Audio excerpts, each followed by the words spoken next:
दुख का समय जरूर है, दुख का समय जरूर है। और अभी बहुत दिन नहीं हुए राजमंगल के गए हुए, लेकिन जिस समय पार्टी की बैठक हुई उस समय हमारी पार्टी के नेता और राजमंगल और तमाम लोगों ने यही कहा कि इस बार पार्टी को जिता करके भेजेंगे। जहां जहां बलिया के लोगों की जिम्मेदारी होगी उन लोकसभाओं को जिताने का काम करेंगे। जहां तक गठबंधन का सवाल है, गठबंधन में पूरी जिम्मेदारी के साथ समाजवादी पार्टी साथ है।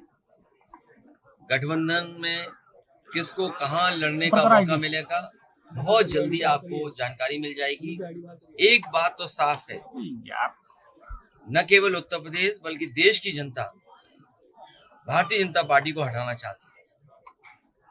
विकसित भारत का नारा देकर के गांव-गांव वैन या गाड़ियां पहुंचा करके प्रधानों से उनके बजट का हिस्सा काट करके आप विकसित भारत का सपना पूरा नहीं कर सकते।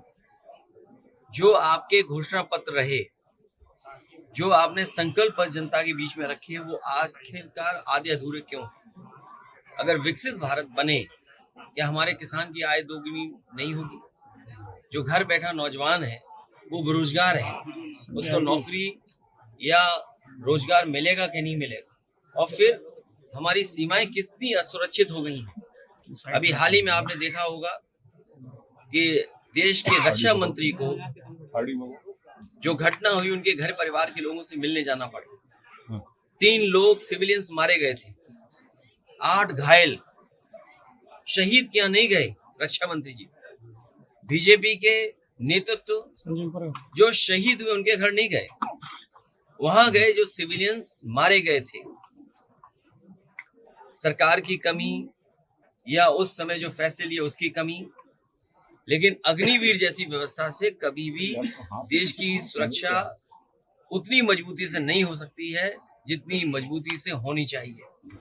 तो सीमाओं का सवाल है, बेरोजगारी का सवाल है, महंगाई का सवाल है, और जो बड़े बड़े सपने दिखाए थे इन्वेस्टमेंट मीट के, आपके बलिया में चुनाव आ गया है तो हो सकता है सपना दिखा रहे हो लेकिन जमीन पर कुछ नहीं पहुंचा हो।